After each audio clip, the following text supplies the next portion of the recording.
Assalamualaikum warahmatullahi wabarakatuh. Perkenalkan, nama saya Minta Rahab dengan NIM 21086402 dari Prodi Pendidikan Jasmani Kesehatan dan Rekreasi. Di video kali ini saya akan menjelaskan materi tentang sejarah pendidikan jasmani internasional pada mata kuliah dasar-dasar pendidikan jasmani dan olahraga. Sejarah pendidikan jasmani. Istilah pendidikan jasmani di Indonesia telah dikenal sejak tahun 1950-an, cukup lama menghilang dari wacana, terutama sejak tahun 1960-an. Tak kala istilah itu diganti dengan istilah olahraga. Dampak dari perubahan tersebut sangat luas dan mendalam, terutama terhadap struktur dan isi kurikulum di semua jenjang pendidikan sekolah. Kesalahpahaman juga terjadi terhadap makna kedua istilah itu, karena hampir selalu hanya dikaitkan dengan kepentingan pembinaan fisik, seperti untuk tujuan prestasi atau sebatas pencapaian derajat kebugaran jasmani. Penyelenggaraan pembelajaran pendidikan jasmani dan olahraga atau disebut penjas di sekolah secara umum dapat dikatakan masih belum efektif. Hal ini sangat terasa jika dikaitkan dengan konsep penjas itu sendiri yang kita adopsi dari konsep Physical Education and Sport. Terdapat permasalahan yang sangat tajam dalam pelaksanaan pembelajaran penjas terutama di sekolah dasar atau SD.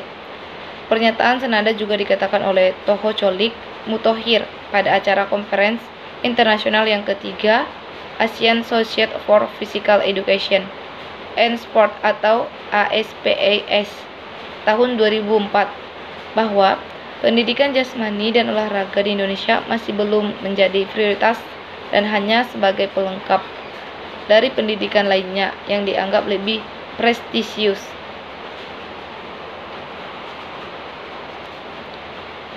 Pelaksanaan pembelajaran penjas umumnya masih bersifat konvensional. Seluruh kegiatan pembelajaran sangat terpusat pada guru. Materi pembelajarannya juga masih diarahkan pada penguasaan keterampilan sebagai cabang olahraga dengan pendekatan teori latihan, bukan teori belajar. Anak hampir tidak mendapat kesempatan untuk mengembangkan dirinya. Ironisnya,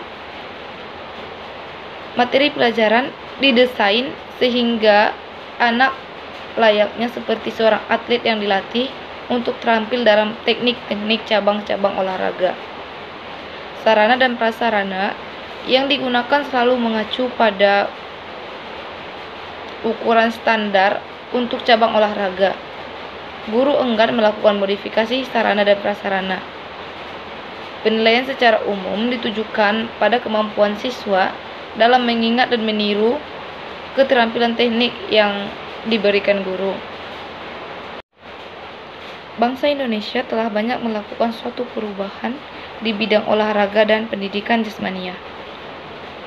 Hal ini dapat kita lihat pada sejarah olahraga dan pendidikan jasmani mulai dari ketika Indonesia merdeka sampai saat sekarang ini. Mulai dari sistem pemerintahan, badan-badan yang menangani bidang olahraga dan pendidikan jasmani. Perubahan tersebut sudah tidak mengacu pada hal yang dilakukan oleh penjajah bangsa Indonesia, tetapi telah merupakan perubahan yang berasal dari pemikiran rakyat Indonesia itu sendiri. Rendahnya mutu dan jumlah guru pendidikan jasmani di sekolah pada gilirannya melahirkan permasalahan baru dan sulit untuk melaksanakan tugasnya secara profesional.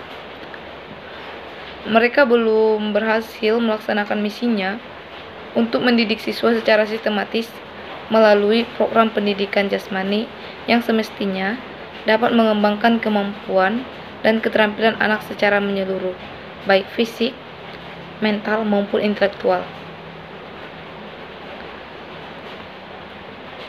Hal ini amat terasa bagi guru pendidikan jasmani di sekolah dasar, karena pada umumnya mereka adalah guru kelas yang secara formal tidak mempunyai kompetisi dan pengalaman dalam pengolahan pendidikan jasmani. Masih banyak dijumpai guru-guru pendidikan di sekolah dasar memiliki latar belakang pendidikan bukan pendidikan jasmani seperti guru bidang studi lain yang hanya sekedar dapat berolahraga. Selanjutnya, ditunjuk untuk mengajar pendidikan jasmani. Hal ini tidaklah sedikit, terutama di daerah yang agak terpencil, terlebih sekolah yang pembiayaannya masih minim. Di sisi lain, bahwa kondisi sarana dan prasarana yang digunakan untuk pembelajaran penjas masih sangatlah minim, sehingga tidak memungkinkan untuk dilaksanakan proses belajar pendidikan jasmani di sekolah secara efektif dan efisien. Latar belakang pendidikan jasmani. Adapun pendidikan jasmani di Indonesia dapat dikatakan sudah berkembang sebagaimana mestinya. Perkembangan zaman yang semakin maju menuntut bangsa Indonesia untuk melakukan suatu perubahan, termasuk perubahan pada dunia olahraga dan pendidikan jasmani. Perubahan yang dimaksud di sini merupakan perubahan yang ditujukan untuk menyempurnakan apa yang sudah ada sebelumnya, sesuai dengan kondisi pada masa tersebut. Perubahan yang di sini menyangkut perubahan pada badan yang mengurusi perihal olahraga dan pendidikan jasmani. 1. Sejarah pendidikan jasmani internasional pada zaman primitif dan purba awal. Adapun pendidikan jasmani merupakan satu aspek yang amat mustahak dan dalam kehidupan sehari-hari. Masyarakat primitif yang kurang stamina, kemahiran, keteguhan, dan kegagahan akan merugikan komuniti mereka untuk mempertahankan komuniti dan mewujudkan yang berterusan sesuai suku itu.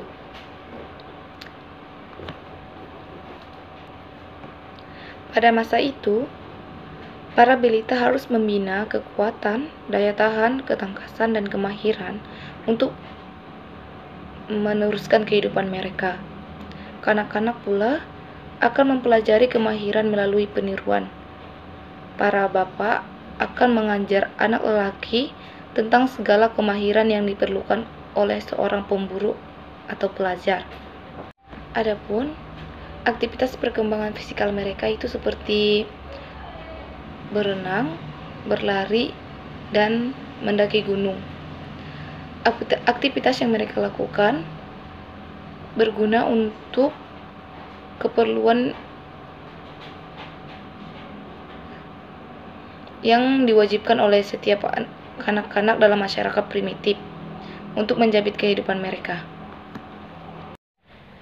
Perkembangan pendidikan di Yunani purba dibagi menjadi empat tahap. Yang pertama yaitu Yunani Homer, yang kedua Yunani Sparta, yang ketiga Yunani Athena awal, yang keempat yaitu Yunani Athena lewat.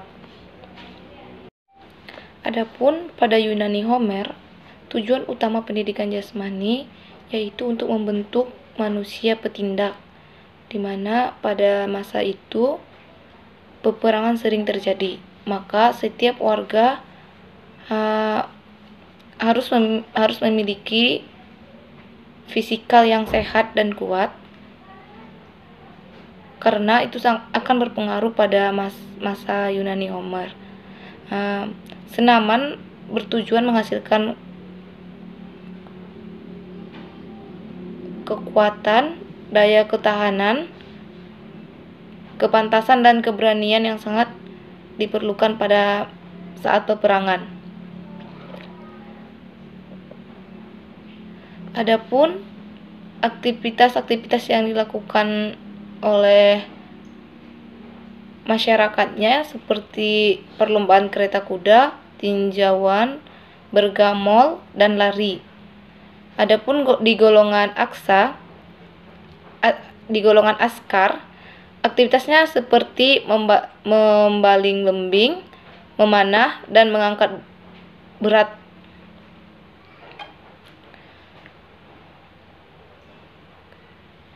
Dalam zaman Yunani Homer, penduduknya boleh dikatakan melibatkan diri dalam sukan yang memerlukan tenaga dan kekuatan.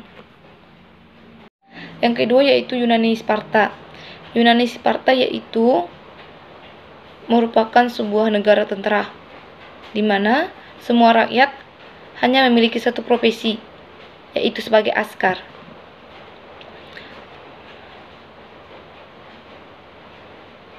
Maka, pendidikan jasmani dan sukan merupakan sebuah latihan untuk peperangan, di mana bertujuan untuk membentuk setiap rakyat sebagai petindak yang memiliki kekuatan yang ganas, daya ketahanan yang tinggi, semangat keteguhan, dan kegagahan serta kemahiran yang amat diperlukan. Adapun aktivitas yang dijalankan adalah seperti gimnastik, lari dan lompat, serta permainan bola. Aktivitas yang lain seperti lawan pedang, acara lompat, berenang, mengejar, gusti tinju, berjalan kaki, lempar cakra, dan baling lembing. Yang ketiga, Yunani Athena awal. Pada masa ini, pendidikan jasmani memiliki fungsi selain daripada untuk menyediakan warga negara di medan perang, yaitu mengandung nilai estetika dan harioni. Bagi mereka, tubuh adalah sama pentingnya dengan otak. Oleh karena itu, pada masa itu memiliki kandungan dengan falsafah, musik, sastra, lukisan, dan ukiran. Orang Yunani beranggapan bahwa kecantikan sangat dihargai atau fisikal. Mereka menganggap bahwa gemuk, kurang segar, pertumbuhan yang tidak wajar, merupakan tanda kurang pendidikan. Di antara program pendidikan jasmani bagi kanak-kanak dalam lingkungan umur 7-12 tahun adalah seperti lompatan, memanjat tali, permainan bola, baling lembing, dan lempar cakra bersaiz kecil. Adapun bagi pelajar yang lebih besar atau dari segi umur, dilihat menggunakan aktiviti lebih bertenaga seperti perlombaan, baling, lembing, dan lempar cakra bersaiz besar, lompatan, bertinju, bergomol, dan perlombaan kereta kuda yang disediakan. Yang keempat yaitu Yunani Athena lewat. Selepas perang Parsi, Athena yang dahulu merupakan masyarakat pertanian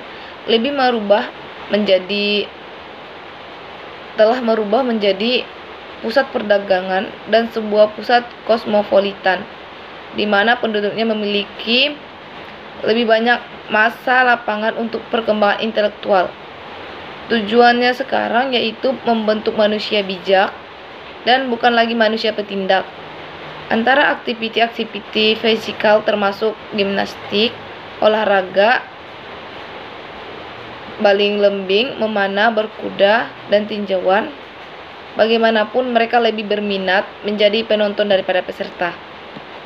Selanjutnya yaitu Sukan Olimpik. Sukan Olimpik diadakan sekali setiap 4 tahun, mulai dari tahun 776 sebelum Masehi. Sukan ini dijalankan selama 5 hari pada bulan Agustus, bersama-sama dengan upacara menghormati Tuhan orang-orang Yunani. Bisa dikatakan sebagai atau menghargai masyarakat seperti petani, golongan bangsawan, ahli politik, dan lain-lain dalam meraih kebahagiaan. Jadi, acara Olimpiade merupakan satu acara mengadakan pertukaran kebudayaan yang berbeda antara negara-negara kota.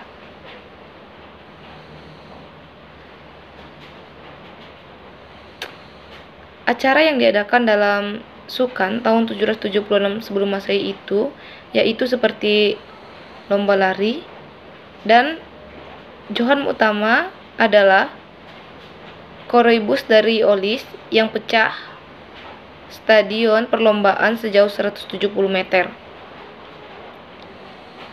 Acara-acara sukan mula bertambah dengan adanya perlombaan seperti jarak jauh, lempar cakra, lompat jauh, baling lembing, bergamol, tinjauan, dan sebagainya.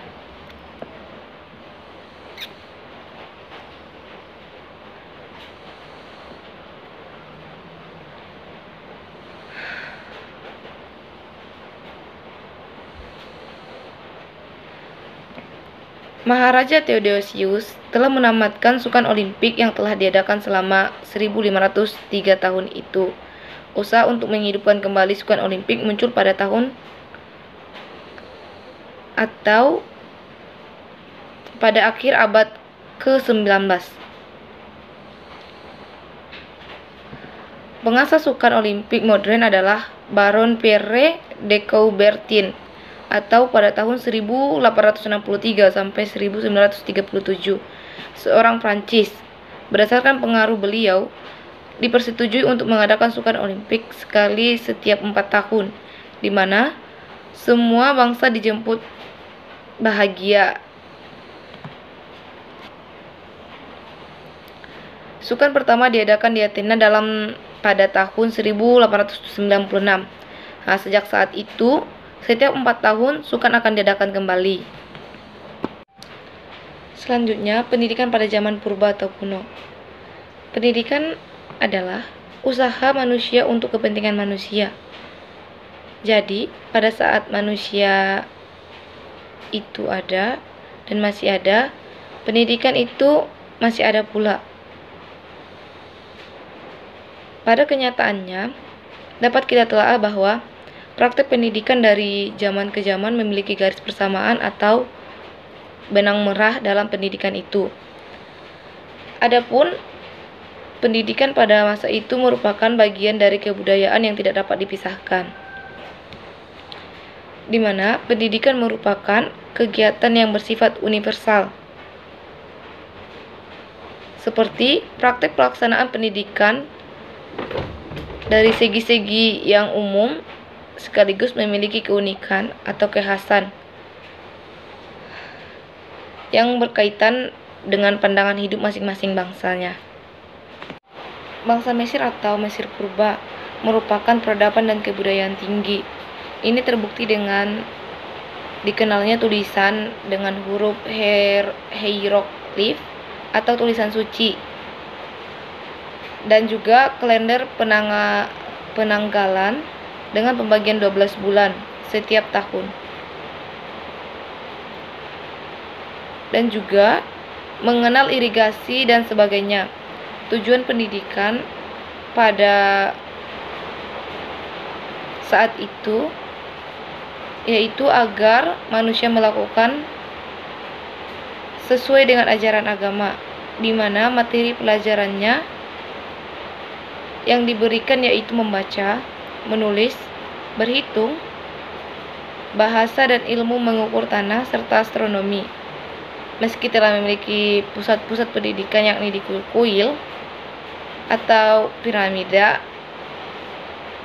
yang di dalamnya terdapat perpustakaan dan asrama bagi para guru dan murid-muridnya. Yang kedua yaitu bangsa India. Adapun secara kefat atau tegas, India membagi masyarakat dengan kasta atau tingkatan. Dalam kehidupan agama Hindu di India, terkenal ada 4 kasta, yaitu yang pertama, kasta Brahmana, yang kedua, kasta Ksatria, yang ketiga, kasta Waisya, dan yang keempat yaitu kasta Sutra atau Sutra. Hidup di India tidak ditentukan oleh kepercayaan kepada dewa, tetapi ditentukan oleh tingkatan atau kasta tadi. Tujuan akhir hidup adalah mencapai nirvana, di mana ciri-ciri pendidikan di India yaitu Yang pertama, pengajaran agama dinomorsatukan. Yang kedua yaitu pendidikan diselenggarakan oleh kasta Brahmana. Yang ketiga yaitu tujuan pendidikan yaitu untuk mencapai kebahagiaan abadi. Dan yang keempat yaitu penyelenggaraan pendidikan berlangsung di rumah atau keluarga dan sekolah. Materi pelajaran yang diajarkan yaitu astronomi, matematika, pengetahuan tentang obat-obatan, hukum, kesusastraan, dan sejarah. Dapat disimpulkan bahwa tujuan pendidikan jasmani pada hakikatnya untuk perkembangan dan pertumbuhan anak baik secara fisik maupun psikis serta intelektual dalam berlangsung normal apabila diciptakan situasi kondisi yang memungkinkan aspek-aspek tersebut tumbuh dan berkembang secara wajar. Sekian penjelasan materi dari saya. Kurang dan lebihnya saya mohon maaf. Wabillahi taufiq wal hidayah. Wassalamualaikum warahmatullahi wabarakatuh.